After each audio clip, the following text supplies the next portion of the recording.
అసెంబ్లీలో అడుగు పెట్టారు. అసెంబ్లీలో కూడా మీరు మాట్లాడిన విధానం చాలా ఆలోచింపజేసే విధంగా ఉంది. చిన్న చిన్న నేరాలకు జైళ్లకు పోతే పలకరించేవాళ్ళు లేడు, న్యాయ సహాయం లేదు. హైడ్రామా మాత్రమే, ఇది కేవలం డైవర్షన్ పాలిటిక్స్ మాత్రమే అనే ఒక ఆరోపణ బీజేపీ నుంచి వస్తోంది. ఇది ఎందుకంటే ఇది ఒక హైడ్రానా లేకపోతే 10 లక్షల కోట్ల స్కామ్ అనేది ప్రతి సందర్భంలోనూ బీఆర్ఎస్ ను ఎక్స్పోజ్ చేయడంలో కాంగ్రెస్ పార్టీ అనేక రకాలుగా ప్రయత్నాలు చేసుకుంటూనే వస్తోంది కదా. ఆ రాజకుటుంబాన్ని వదిలిపెట్టము, మాజీ ముఖ్యమంత్రి గారిని వదిలిపెట్టము అన్నోడు ఇంతవరకు మళ్ళీ మాట్లాడారు.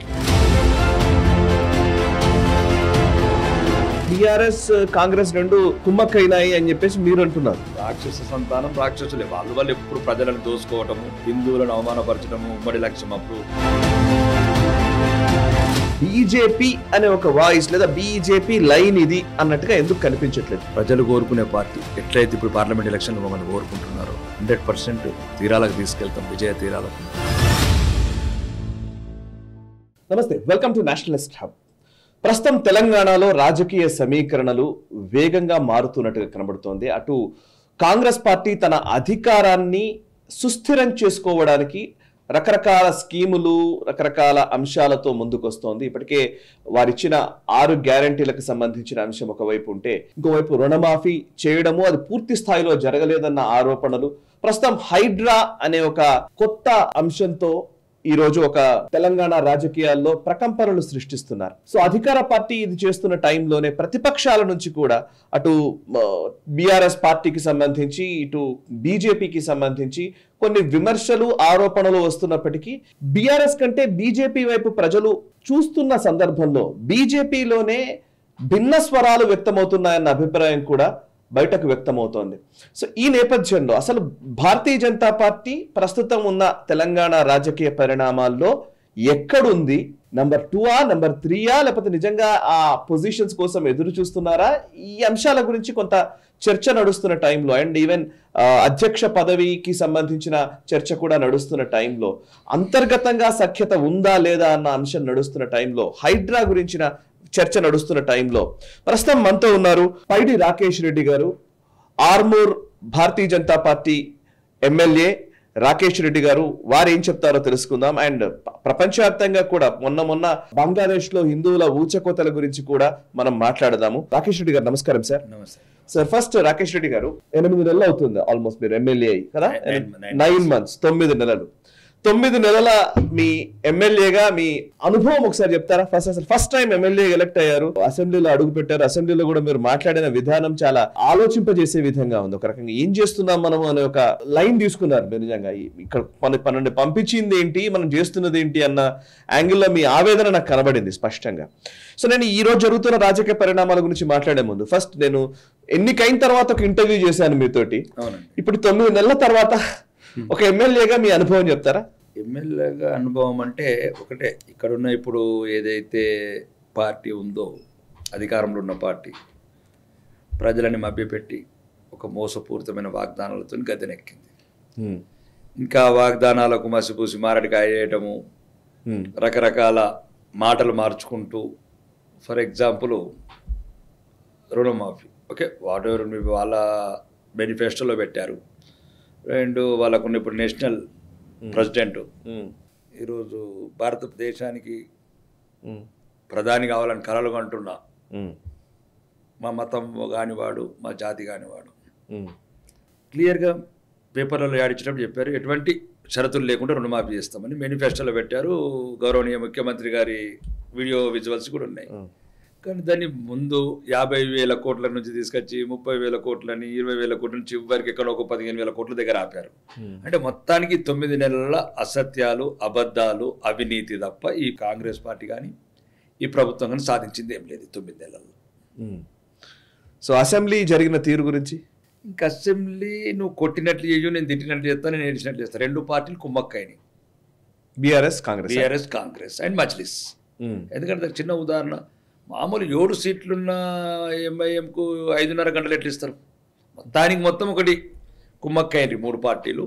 రెండోది ఏంటంటే ఏదైతే అవినీతి ఆరోపణలతో చేసుకుంటూ వచ్చిండో ఇప్పుడున్న ప్రస్తుత ముఖ్యమంత్రి గారు రేవంత్ రెడ్డి గారు కానీ కాంగ్రెస్ ప్రభుత్వం కానీ కాళేశ్వరం స్కామ్ కావచ్చు, టెలిఫోన్ ట్యాపింగ్ కావచ్చు, నయీం డైరీలు కావచ్చు, డ్రగ్స్ కేసు కావచ్చు, ఇంకా రకరకాల మిషన్ కాకతీయ కావచ్చు, మిషన్ భగీరథ కావచ్చు, లక్షల కోట్ల స్కామ్స్ అని చెప్పిన ఈ ముఖ్యమంత్రి మరి ఎందుకు నోరు మూతపడిపోయింది? ఒకటి, అతను నిండు సభలో అన్నాడు 8,000 కోట్ల అవినీతి జరిగింది యాదాద్రి దాంట్లో థర్మల్ ప్రాజెక్టులో అని, పవర్ ప్రాజెక్ట్స్లో. కాబట్టి వీళ్ళని అనుకోవటము, వీళ్ళని వాళ్ళని జరిపింది తప్ప నిజమైన ప్రజా సమస్యలని అంతో ఇంత ఎత్తగలిగినామంటే భారతీయ జనతా పార్టీ లేవనెత్తగలిగినాం, ప్రజల్లోకి తీసుకెళ్ళగలిగినాం. కానీ పాండవుల ముందు కౌరవుల సంఖ్యనే ఎక్కువ ఉంది కాబట్టి ఇంకా పోరాటమే మా భారతీయ జనతా పార్టీ లక్ష్యం అనుకుంటున్నాం, ప్రజల్లోకి వెళ్తున్నాం. ఓకే, సో ఫస్ట్ ఇప్పుడు 6 గ్యారంటీల గురించి మీరు మాట్లాడారు, బట్ ఇప్పుడు హైడ్రా గురించిన చర్చ మొదలైంది. హైడ్రామా మాత్రమే, ఇది కేవలం డైవర్షన్ పాలిటిక్స్ మాత్రమే అనే ఒక ఆరోపణ బీజేపీ నుంచి వస్తోంది. ఎట్ ది సేమ్ టైం కొంతమంది ఏమో హైడ్రా మంచిది, చాలా అద్భుతంగా పనిచేస్తున్నట్టుగా మాట్లాడుతున్న ఉన్నారు. కొంతమంది ఏమో లేదు లేదు అసలు పేదవాళ్ళ గురించి ప్రస్తావిస్తున్న సందర్భం ఉంది. ఇప్పుడు ఈటల రాజేందర్ అయితే డైరెక్ట్ గానే పేదల ఇళ్లను కూల్చివేస్తే ఊరుకునేది లేదు అన్నట్టుగానే మాట్లాడుతున్నారు. నిజంగా అంటే ఒక పార్టీ లైన్ ఏంటి హైడ్రాకి సంబంధించి? పార్టీ లైన్ అనేది కాకుండా ఇప్పుడు ఒక శాసనసభ్యులు రాకేష్ రెడ్డి గారి అభిప్రాయం ఏంటి? నా వ్యక్తిగత అభిప్రాయం క్లియర్ గా మెన్షన్ చేశాను. నేనేం చెప్పానంటే క్లియర్ గా ముందు పెద్దవాళ్ళ నుంచి కూలగొడుతూ రావాలి. ఫస్ట్ ఓవైసీ బ్రదర్స్తో మొదలు కావాలి, తర్వాత కేటీఆర్ ఫామ్ హౌస్తో మొదలు కావాలి, తర్వాత 1 by 1 మొత్తం. ఇది ఎందుకంటే ఇది అంటే ఒక హైడ్రానా లేకపోతే 10 లక్షల కోట్ల స్కామ్ అనేది త్వరలోనే. స్కామ్ ఎట్లా అంటే సుమారు ఒక 5,000 బిల్డింగ్లు ఉన్నాయి ఇప్పుడు హైడ్రా లిమిట్స్ లోపల ఫైండ్ అవుట్ చేసినాయి. ఫర్ ఎగ్జాంపుల్ ఈ చెరువులల్లా అంటే ఒక్కొక్క బిల్డింగ్ కూడా సుమారు ఒక 600 కోట్లు, అంటే సుమారు ఒక 1,00,000 కోట్ల ప్రాపర్టీస్ మీద రేపు ఇది వీళ్ళు ఎక్కడో ఒక కాంప్రమైజ్ అయ్యారు. సద్దు మనగిందంటే మాత్రం 1,00,000 కోట్ల అవినీతి జరిగినట్లే. సద్దు మనగలేదు. ఏవి రంగనాథ్ గారు ఏ రకంగా అయితే డైనామిక్ తెలుగు సినిమాల రాజశేఖర్ లాగా ఎట్లయితే ముందుకు తీసుకుపోతున్నాడో దూసుకుపోవాలని కోరుకుంటున్నాను. రెండోది ఏంటంటే ఒకవేళ భారతీయ జనతా పార్టీ ఎటువంటి మా ఇద్దరు ఎంపీలు గారు గౌరవ ఎంపీలు గారు బాగా పద్ధతిగా మాట్లాడారు. దాని ఒక చిన్న టెక్నికల్ గ్రౌండ్స్ మిస్ అయ్యారు. మీరు రఘునందన్ రావు గారు క్లియర్గా చెప్పారు మొత్తం కూలగొట్టేయండి, కానీ ఎక్కడైతే పేదవాళ్ళు నష్టపోతారో వాళ్ళకి ప్రత్యామ్నాయం చూపిద్దామని చెప్పారు. చాలా మంచి ల్యాండ్స్ ఉన్నాయి వాళ్ళకి, ఏదైతే ఎంత కాస్ట్, ఉదాహరణకు ఒక 50 గజాలు ఇల్లు కట్టుకున్న పేదవాళ్ళని అనుకుందాం, సుమారు ఒక 10 లక్షలు ఫర్ ఎగ్జాంపుల్, 10 లక్షలు పుడితే వాళ్ళకి ల్యాండ్ అలాట్ చేస్తాం. కానీ చేయట్లేదు. ఇప్పుడు చేయట్లేదంటే గవర్నమెంట్ చేస్తుంది, పెద్ద ఇబ్బంది. ఫస్ట్ ఇంకా అక్కడి వరకు రాలేదు. లక్షల అక్రమ కట్టడాలు ఏదో 10 కోట్లు కట్టడాలు కూలగొట్టి, లేకపోతే ఏదో వ్యక్తిగత కక్షలతోని ఏం కన్వెన్షన్ అని, లేకపోతే ఆ కన్వెన్షన్ అని ఇప్పుడు చాలా మంది అంటున్నారు కదా. అప్పుడు ఏదో డ్రోన్ కూడా ఎగిరేసాడు ఈయన ప్రస్తుతం ముఖ్యమంత్రి గారు. అంటే ఇన్ని రోజులు ఎందుకు డ్రోన్ ఎగిరేసిన కట్టడంకు? నీ దగ్గరే నువ్వే అందరికన్నా ముందు ఆరోపించినోడివి జన్వాడ ఫామ్ హౌస్ మీద. అందరికన్నా ఇన్ఫర్మేషన్ ఉండేది ప్రస్తుతం ముఖ్యమంత్రి గారు. దానికి ఇంకా మీనవేశాలు ఎందుకు లెక్క పడుతున్నావు రేవంత్ రెడ్డి గారు? మీరు ఫస్ట్ మొదలు పెట్టండి, విత్ ఇన్ 5 minutes లో డిస్మెంటల్ చేసేయండి. అది ఏది జన్వాడ ఫామ్ హౌస్ రైట్ అంటే అందరికన్నా ముందు ఆరోపించిండే రేవంత్ రెడ్డి గారు. ఓకే, రేవంత్ రెడ్డి గారే ఆ డ్రోన్ కేసులో పోయాడు, 1 month జైల్లో కూడా ఉన్నాడు. మరి ఆయన మర్చిపోయినట్టున్నాడు, ఆ జైల్లో చిప్పకూడు తిన్నదా లేకపోతే ఏం కూడు తిన్నాడు, చెర్లపల్లిదంతా మర్చిపోయినట్టున్నాడు. నువ్వు ఒకవేళ నిజంగా నువ్వు మెంబర్ ఆఫ్ పార్లమెంట్ మల్కాజిగిరి ఉన్నప్పుడు నువ్వు ఏదైతే డ్రోన్ ఎగిరేషన్ కేసులో జైల్లో ఉన్నావో చెర్లపల్లి, నిజంగా నువ్వు ఆ రోజు ఎగిరేసింది డ్రోనే అయితే, నిజంగా అది అక్రమ కట్టడం అయితే, FTL అయితే, ఈరోజు ఒక గౌరవనీయ పవర్ఫుల్ పోస్ట్లో కూర్చుండి కూడా ఎందుకు మీనవేశాలు లెక్క పెడుతున్నావు? ఏం లావాదేవీలు జరుగుతున్నాయి ఆ రాజకుటుంబంకు నీకు? ఇప్పటికే కాళేశ్వరం మూసేశావు ఫైలు, మెగా కృష్ణారెడ్డికి మళ్ళీ కాంట్రాక్ట్లు ఇస్తున్నావు. ఎక్కడ ఏం జరుగుతున్నది? ఎన్ని వేల కోట్లు అవినీతి చేయాలనుకుంటున్నావు? ఎన్ని వేల కోట్లు షాహెన్షాలకు పంపాలనుకుంటున్నావు ఢిల్లీలో ఉన్న రాజకుటుంబానికి? ఇది ముందు తెలంగాణ ప్రజలకు చెప్పాల్సిన అవసరం ఉన్నది. తెలంగాణ ప్రజలకు చెప్పాల్సిన అవసరం ఉన్నది. దొరికినోడు దొరికినట్టు దోసుకుంటందుకు కాదు మీ కాంగ్రెస్ నాయకులకు. నిజంగా నీకు ఒకవేళ దమ్ము ధైర్యం ఉంటే నడి చెరువులో కొట్టిన ఫాతిమా కాలేజ్ మెడల్ నాగార్జున ఓవైసీలో తేడా ఏమున్నది? ఆధార్ కార్డులు ఏమైనా వేరా? Owaisi brothers Aadhaar card, Nagarjuna Aadhaar card వేరేనా? ఎట్లన్నా రేవంత్ రెడ్డి గారు దీనికి మీరు సమాధానం ఇవ్వాల్సిన సమయం వచ్చింది. నేను అనేది ఏంటంటే ఎవరి మీద వ్యక్తిగతంగా పెద్దవాళ్ళు ఓవైసీ కానీ, రాకేష్ రెడ్డి కానీ, ఈవెన్ రాకేష్ రెడ్డి కూలగొట్టుర్రి. భవిష్యత్ తరాల్లో ఒక భయం అనేది క్రియేట్ చేయండి. ఒక బంగారు భాగ్యనగరంని మనం కాపాడుకుందాము, భవిష్యత్ తరాలకు ఒక మంచి నీటి సరస్సులను కాపాడుకుంటూ ఉంచుదాం. వేల వందల సంవత్సరాల నుంచి మన పూర్వీకులు ఇచ్చిన గిఫ్ట్స్ అవన్నీ ఈరోజు ఎవడు పడితే వాడు ధ్వంసం చేయదందుకు కాదు కదా. మనం పెద్దలు మనకు కొంచెం మిగిల్చిపోయిన చెరువులు కానీ ప్రాజెక్టులు కానీ. కాబట్టి దయచేసి నా వ్యక్తిగతంగా కాదు, వ్యక్తిగతంగా అదే చెప్తున్నాను. మొత్తం పైనుంచి కొట్టుకుంటారండి. ముందు పెద్దవాళ్ళ నుంచి కూల కొట్టుకుంటూ వచ్చి చివరికి చిన్న వాళ్ళకు ఏం చేయగలుగుతాం అది వాళ్ళకి ఆర్థికంగా మనం ప్యాకేజ్ ఇద్దాం. ఓకే. సో ఇప్పుడు మీరు ఇందాక అన్న దాంట్లో ఈ 9 నెలలలో ప్రభుత్వం ఏర్పడిన ఈ 9 నెలల్లో ఫస్ట్ మొదలైన రోజు నుంచి కూడా కాళేశ్వరం తోటి మొదలైంది అనుకున్నాం. కాళేశ్వరం వచ్చింది, ఫోన్ ట్యాపింగ్ వచ్చింది, ఆ తర్వాత అనేక విషయాలు, ఒక్కొక్క స్కామ్ గురించి మాట్లాడారు, శ్వేతపత్రాలు రిలీజ్ చేశారు, ఇవన్నీ జరిగినాయి. ఈ 9 నెలల్లో నిజంగా మీరు ఇందాక అంటున్నది ఏమంటే బీఆర్ఎస్ కాంగ్రెస్ రెండు కుమ్మక్కైనాయి అని చెప్పేసి మీరు అంటున్నారు. కానీ ప్రతి సందర్భంలోనూ బీఆర్ఎస్ ని ఎక్స్పోజ్ చేయడంలో కాంగ్రెస్ పార్టీ అనేక రకాలుగా ప్రయత్నాలు చేసుకుంటూనే వస్తోంది కదా. ఎట్లా మీరు ఇద్దరు కలిసి ఉన్నారనే మీ అభిప్రాయం? ఇప్పుడు ఫస్ట్ మీరు ఉత్తమ్ కుమార్ రెడ్డి గారిది ఒక ఫస్ట్ ప్రెస్ మీట్ చూడండి, కాళేశ్వరం మీద పెట్టింది. ఇది సుమారు 93,000 కోట్లు నీళ్ళలో పోసినట్లు, ప్రాజెక్టు దేనికి పనికి రాదు అని కాంట్రాక్టర్ పిలిచారు, ఎల్ఎన్టీ కాంట్రాక్టర్. అన్ని పత్రికలు వచ్చినాయి చెప్తున్నాను నేను.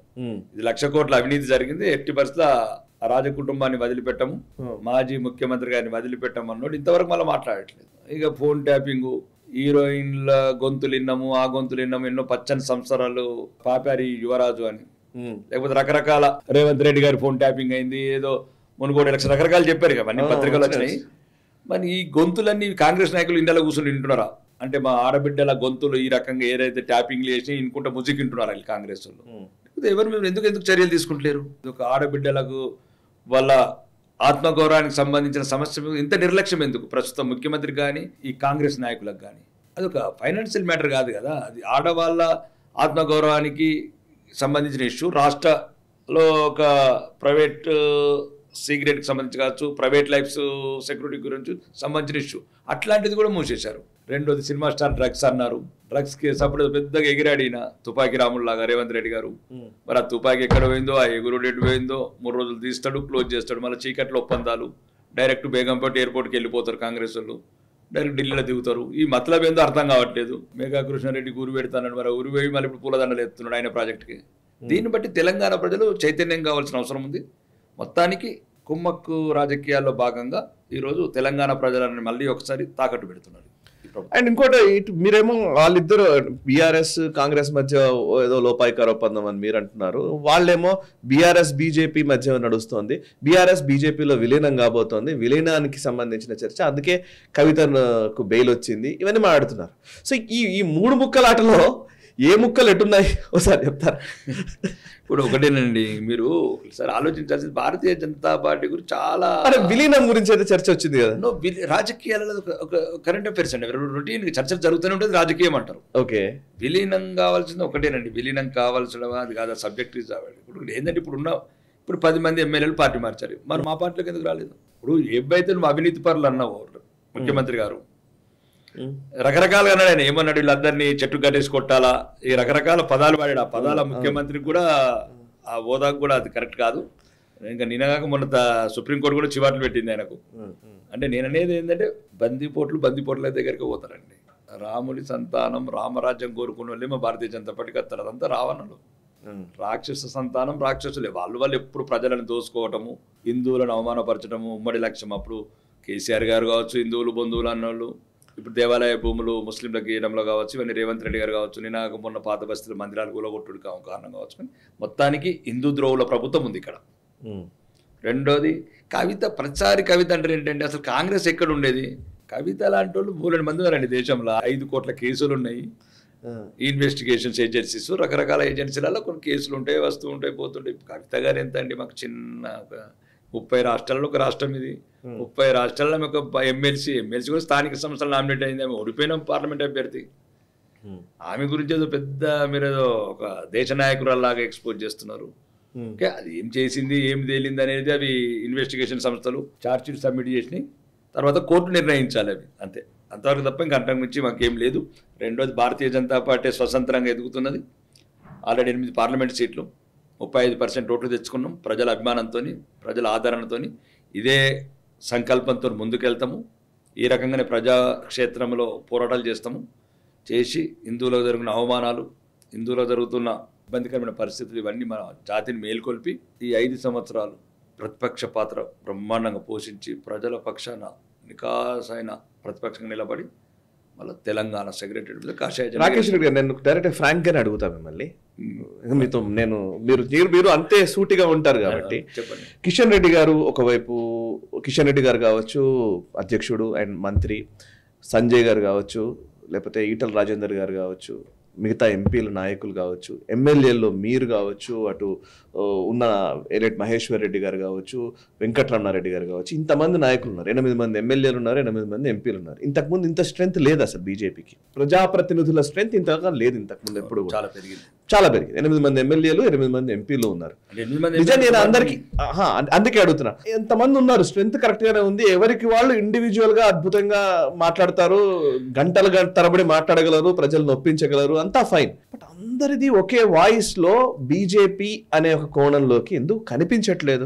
ఇది ప్రజల్లో ఈ అభిప్రాయం బహిర్గతంగానే అందరూ మాట్లాడుతున్నదే. బీజేపీ అనే ఒక వాయిస్ లేదా బీజేపీ లైన్ ఇది అన్నట్టుగా ఎందుకు కనిపించట్లేదు? ఇండివిజువల్ క్యాపబిలిటీస్, ఇండివిజువల్ గేమ్ నడుస్తోంది. యాజ్ ఎ టీమ్ ఎక్కడో ఇబ్బంది పడుతున్నట్టు అనిపిస్తోంది. ఇది మీరేమన్నా దీనికి రెస్పాండ్ అవుతారా? మేము టీం వర్కే చేస్తున్నాము. అంటే కొద్దిగా ఈ ప్రతిపక్షాలకు ఒక సాకు, కొన్ని పత్రికా కథనాల వల్ల ఒక రకం అపోహలు. ఇప్పుడు ఎందుకంటే కొద్దిగా అలసి సొలిసింది. ఎందుకంటే మొన్ననే అసెంబ్లీ ఎలక్షన్స్ జరిగినాయి, తర్వాత పార్లమెంట్ ఎలక్షన్ జరిగినాయి. కాబట్టి కొద్దిగా పార్టీ శ్రేణులన్నీ కొద్దిగా ఒకటేసారి యుద్ధరంగంకి వెళ్ళి వచ్చినాయి. కాబట్టి కొద్దిగా వాళ్ళొక రెస్ట్ తీసుకుంటున్నారు అనుకోవచ్చు. ముఖ్యంగా ఏంటంటే ఇప్పుడు ఇంకా మాకు ఒక కార్యాచరణ మొదలుపెట్టి అధిష్టానం పార్టీ సభ్యత్వ కార్యక్రమం, దానివల్ల బాగా మేము కేంద్రీకరించినాం. ఎందుకంటే ఇంకా ఈ బలంగా నిర్మించుకోవాలి ఈ పునాదులు. ఇంతకుముందు ఒకసారి మేము ఎగుడు దిగుడు వచ్చినాయి తెలంగాణ రాష్ట్రంలో, ఆంధ్రప్రదేశ్ ప్రభుత్వంలో, ఉమ్మడి ఆంధ్రప్రదేశ్లో. కాబట్టి బీజేపీ ఎదుగుతూ ఇట్లా డౌన్ అవుతూ ఫాలో అవుతుంది. కానీ ఇప్పుడు ఏదైతే మేము వచ్చినామో 8 మంది ఎంపీలు అంటే సుమారు 50 ఎమ్మెల్యే కాన్స్టిట్యూన్సీలో మెజార్టీ వచ్చినాం మేము. సుమారు మిగతా 50 కాన్స్టిట్యూన్సీలో సెకండ్ ప్లేస్లో ఉన్నాం. ఇంకా చిరకాల హిందువుల కోరిక, మిగతా అందరి కోరిక, అంటే మైనారిటీస్ అయితే మమ్మల్ని కోరుకోరు, హిందువుల కోరిక మేమైతే క్లియర్గా ఉన్నాం. అంటే చిరకాల హిందువుల కోరిక నెరవేర్చే తరుణం తొందరలోనే ఉంది. కాబట్టి మేము కొద్దిగా తొందరపడి నిర్ణయాలు తీసుకుంటలేము. కొద్దిగా జాగ్రత్తగా వ్యూహాలు పన్నుతున్నారు అందరూ. మా సీనియర్ నాయకులు వాళ్ళ కొద్దిగా సమయభావం కావచ్చు, లేకపోతే వేరే బాధ్యతల వల్ల కావచ్చు, కొద్దిగా యాక్టివ్గా కనబడినట్టు కనబడుతుంది తప్ప అందరం ఆ వ్యూహాలు పన్నట్లే ఉన్నాము. కంపల్సరీ ఈ పార్టీని ప్రజలు కోరుకునే పార్టీ, ఎట్లయితే ఇప్పుడు పార్లమెంట్ ఎలక్షన్లు మమ్మల్ని కోరుకుంటున్నారో 100% తీరాలకు తీసుకెళ్తాం. విజయ తీరాలకు తీసుకెళ్లి తెలంగాణ ప్రజల చిరకాల వాంఛ నెరవేరుస్తాం. అండ్ రాకేష్ రెడ్డి గారు, మీకు చాలా మంది అడిగిన ప్రశ్ననే మళ్ళీ నేను అడగాలని నాకు లేదు, కానీ మళ్ళీ కాకపోతే రీఐటరేట్ చేస్తున్నాను అనుకోకండి. ఈ మధ్యకాలంలో అంటే ఈ అసెంబ్లీ ఎలక్షన్స్ జరిగిపోయి ఎమ్మెల్యే అయిన తర్వాత ప్రతి ఎమ్మెల్యే పైన కూడా ఒక నిఘానా, దాన్ని ఏమంటారు, ఒక వలన ఏదో వేసే ఒక ప్రయత్నం అయితే జరుగుతుందని తెలుసు. ఎందుకంటే స్ట్రెంత్ ఎవరికి పూర్తిగా లేదు. ఇప్పుడు 63 సీట్లు కాంగ్రెస్ సాధించవచ్చు, కానీ అందులో మళ్ళీ రేవంత్ రెడ్డి కంటిన్యూ అవ్వాలంటే ఇంకొక తనకంటూ ఒక స్ట్రెంత్ను పెంచుకునే ప్రయత్నం చేయాలని, లేకపోతే బీఆర్ఎస్ని ఖాళీ చేయాలని, లేకపోతే బీజేపీని ఏం చేయాలని, ఇట్లా ఉన్నాయి నడుస్తున్న టైంలో మీకు కూడా ఏమన్నా ఆ వల వేసే ప్రయత్నం జరిగిందా? దాని మీద ఏమన్నా మీరు చెప్పగలుగుతారా? అంటే మీరు వస్తారా రారా ఇట్లాంటి చర్చలు ఉన్నాయా? మిమ్మల్ని కూడా చాలా మంది అడుగుంటారు. నాకు మీ గురించి తెలుసు కాబట్టి ఈ ఛానల్ ద్వారా వెళ్ళడం కూడా చాలా ఇంపార్టెంట్ కాబట్టి మిమ్మల్ని అడుగుతున్నా. నేను ఏమంటున్నానండి, భారతీయ జనతా పార్టీలోకి రావడం అనేది ఒక పెద్ద వరం అండి. చాలా మంది దీన్ని అర్థం చేసుకుంటలేరండి. మా పూర్వజన్మ సుకృతం అని కూడా చెప్తున్నాను నేను. నా కార్యకర్తల స్పీచ్లు కూడా చూడండి. నేను అవును, ఎన్ని జన్మల పుణ్యం చేసుకుంటేనో ఈ పార్టీలోకి రావాలి. ఎవరో కుటుంబ పార్టీల గురించో, ఎవరో రకరకాల పార్టీల గురించో, లేకపోతే ఈ దేశద్రోహుల పార్టీ అయిన కాంగ్రెస్ ఆర్ ముస్లిం లీగ్ లాంటి పార్టీలు అంటే దేశానికి ఎప్పుడు అరిష్టమే అవి. అడుగడుగున 75 సంవత్సరాల నుంచి మమ్మల్ని అవమానిస్తున్న పార్టీ. ఇంకా మిగతా రకరకాల పార్టీలు దేశంలో 22 పార్టీలు కాకుండా ఇంకా మా జాతి గురించి ఉన్నది ఒకే ఒక్క పార్టీ. అన్ని ఆలోచించే పార్టీలకు వచ్చాం. దీంట్లో కష్టాలు తెలుసు, నష్టాలు తెలుసు, ఇలా విజయాలు తెలుసు, వైఫల్యాలు తెలుసు. కానీ ఏదేమైనా మా తల్లిని కాపాడుకుంటాం, భారతమాతని కాపాడుకుంటాం. భారతమాతని కాపాడుకోవాలంటే మేము భారతమాతని గౌరవించే పార్టీలోనే ఉండాలి. భారతమాత ఎవరైనా వాడి పార్టీలు ఎందుకు ఉంటామండి మేము? రాముడు మీ చిన్నాన్న, సీతమ్మ చిన్నమ్మ వాడి పార్టీలకు ఎందుకు పోతామండి మేము? ఇప్పుడు భారతమాత ఎవరని ఇక్కడ అడిగాడు. మా జాతి కానివాడు, మా దేశం కానివాడు రాహుల్ గారు భారతమాత ఎవరు అన్నాడు. అట్లాంటి వాడి పార్టీలకు మేము ఎందుకు పోతామండి? మా ప్రాణమే భారతమాత, మా ఉనికే భారతమాత, మా ప్రపంచమే భారతమాత, మా భవిష్యత్తే భారతమాత. మాకున్నది ఒకటే ఒక భారతదేశం. ఇప్పుడు నేను క్రిస్టియన్ కాబట్టి 160 దేశాలకు పోతాడు, సగం ముస్లిం కాబట్టి 57 దేశాలకు పోతాడు. ఎక్కడైనా పోవచ్చు రాహుల్జీ, కానీ మేము పోలేం కదండి. కాబట్టి మా పెద్దలు తాత ముత్తాతలు మాకు గౌరవమైన జన్మిచ్చిండ్రు, హిందూ జన్మ. వాళ్ళ ఎప్పుడు తల వంపులు తెచ్చే పనులు ఎట్టి పరిస్థితులు చేయము. భారతీయ జనతా పార్టీలోనే ఉంటాము. దీని నిత్య నూతనమై ఈ ప్రపంచంలోనే ఎట్లయితే మా పూర్వీకులు ఋషులు మహర్షులు వేదాలు రచించి దేశాన్ని ప్రపంచవ్యాప్తంగా చేశారో, మళ్ళీ ఈ భారతీయ జనతా పార్టీ ద్వారా ప్రపంచంలోని అగ్రమాన దేశంగా అవుతాం మేము. ఓకే. అండ్ బంగ్లాదేశ్లో హిందువులకు సంబంధించి నిజంగా ఇది చాలా బాధాకరమైన విషయము. దీని మీద అఫీషియల్లీ ఒక రకంగా చెప్పాలంటే భారతీయ జనతా పార్టీ చేయాల్సినంత గట్టిగా దాని మీద మాట్లాడలేదని నేను అనుకుంటున్నాను సార్. నాకు కూడా అట్లాంటి అభిప్రాయమే ఉంది. అయితే అఫ్ కోర్స్ అధికారంలో ఉన్నారు కాబట్టి దాని మీద ఎంత మాట్లాడాలి ఏం మాట్లాడకూడదు ఈ విషయంలో కొంచెం అధికారికంగా వాళ్ళకి ఏమైనా నిబంధనలు ఉండవచ్చు. కానీ బట్ యాజ్ ఎ హిందూ ఒక నాయకుడిగా బంగ్లాదేశ్లో జరుగుతున్న విషయాల మీద హిందువుల మీద మీ టేక్ ఏంటి? మీరు ఏం చెప్పాలనుకుంటున్నారు? నేను క్లియర్గా చెప్పానండి, ఇంతకుముందే చెప్పాను. ఆ దేశాన్ని మీద మిలిటరీ యాక్షన్ తీసుకోవాలంటున్నాను, బంగ్లాదేశ్నే కలుపుకోవాలంటున్నాను. అది మన దేశం. 1947 కన్నా మన దేశం, మన నేల. 1971లో మన ఆర్మీ ప్రాణాలు కోల్పోయి మన యుద్ధ ట్యాంకర్లతోని మనము బంగ్లాదేశ్ని వాళ్ళకి స్వాతంత్రం ఇప్పించి లక్షలాది మంది బంగ్లా మహిళల అత్యాచారాల నుంచి కాపాడి, హత్యల నుంచి కాపాడి, ముజీబుర్ రెహమాన్ గారి నాయకత్వంలో మనం బంగ్లా బంధు గారి చేసిన దేశం మనది, ఆ నేలనే మనది. అటువంటి టైంలో ఇంకా మన దేశంలో కలుపుకోవడమే ఒకటే నా వ్యక్తిగత అభిప్రాయం. పార్టీ అనేది పార్టీ లైన్ వేరే ఉంటుండొచ్చు. ఎవడు వాడు అసలు ఏంటి? అసలు మీకు మీ దేశంలో జరిగిన ఇష్యూ ఏంది? ఏదైనా మత కలవాళ్ళు జరిగినాయా? జరగలేదే. ఏదో రిజర్వేషన్ల గురించి పోరాడుండ్రి అన్నారు, చెప్పిండ్రు. ఎవరి షేక్ హసీనా? మాకేం సంబంధం? మీరు 3 సార్లు ఎన్నుకున్నారు, మీరు ఓట్లు వేసి. మాకేం సంబంధం? అక్కడ ఉన్న హిందువులు, ఆ హిందువులు ఎవరో కాదు, మా హిందువులు, మా బంధువులు, మా సోదరులు. అక్కడ ఒక దుర్మార్గుడు జవహర్లాల్ నెహ్రూ అనే వ్యక్తి తన వ్యక్తిగత స్వార్థం గురించి వాళ్ళకి ఇష్టం లేకున్నా దేశాన్ని విడగొట్టాడు, ముక్కలు చేశాడు. అప్పుడు పాకిస్తాన్ అనే దాన్ని. వాళ్ళకి ఏం సంబంధం అండి? వాళ్ళు కోరుకొని పోయారు అక్కడికి.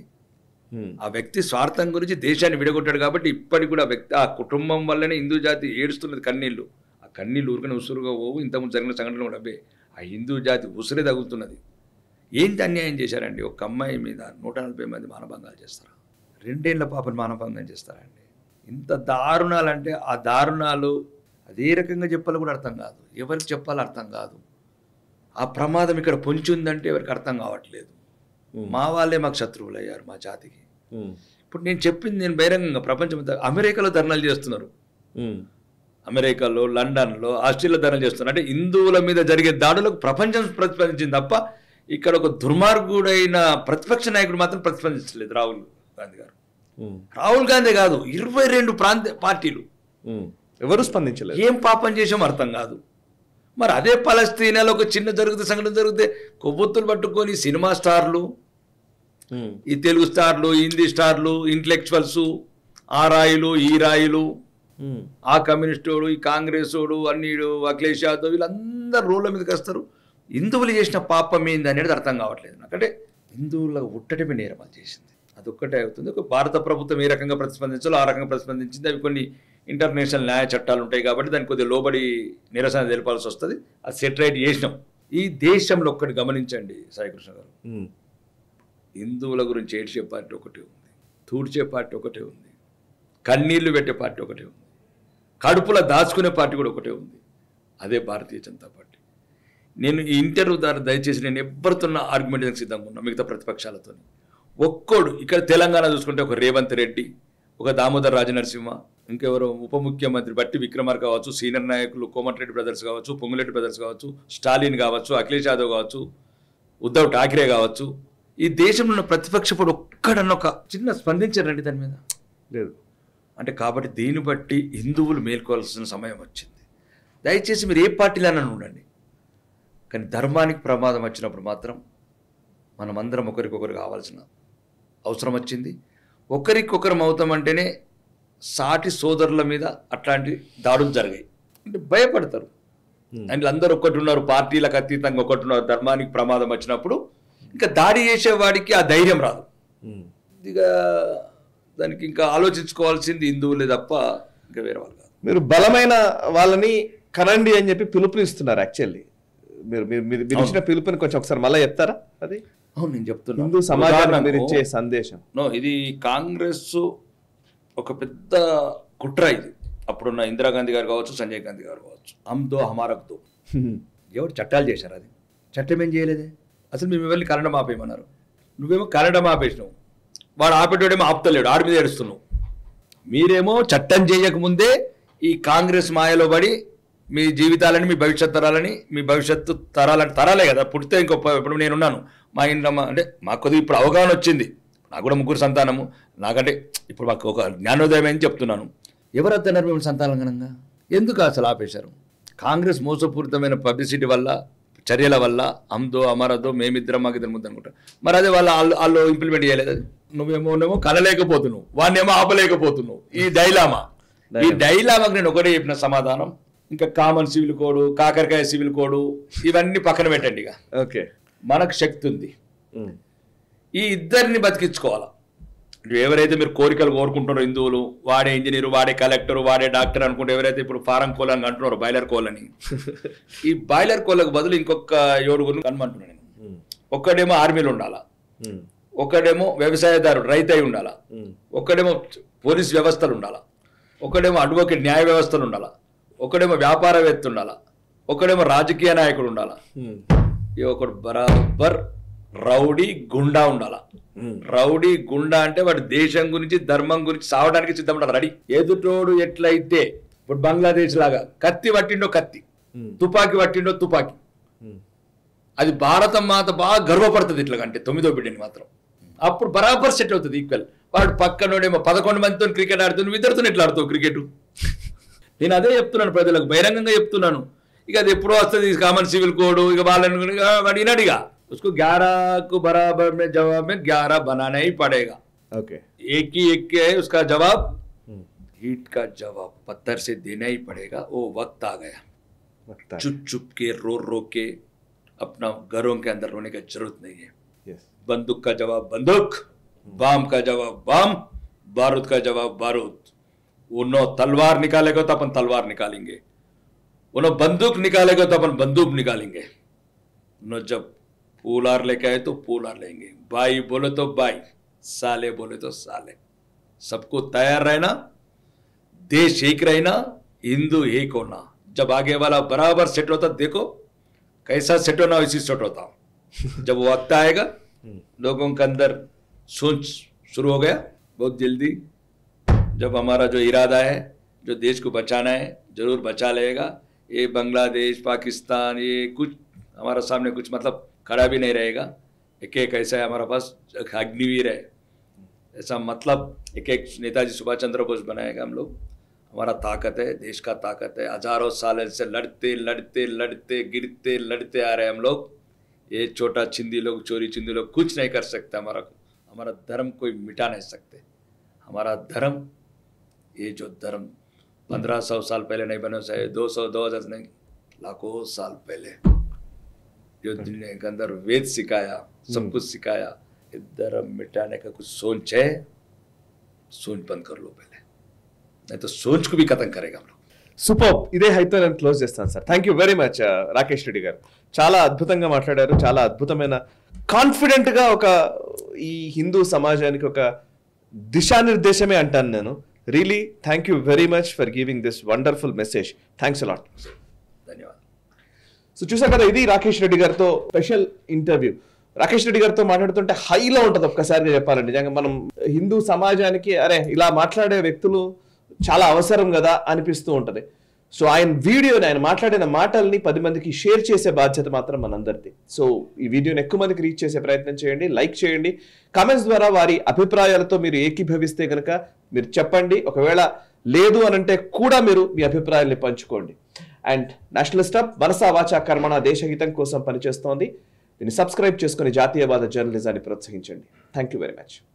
ఈ వీడియో మీకు నచ్చినట్టయితే లైక్ చేయండి, 10 మందికి షేర్ చేయండి. అలాగే కామెంట్ల రూపంలో మీ అభిప్రాయాలను మాతో పంచుకోండి. Nationalist hub group of channels ను సబ్స్క్రైబ్ చేసుకుని తెలుగునాట జాతీయవాద జర్నలిజాన్ని ప్రోత్సహించండి. ఈ వీడియో కింద ఉన్న బెల్ ఐకాన్ పై క్లిక్ చేయడం మర్చిపోవద్దు.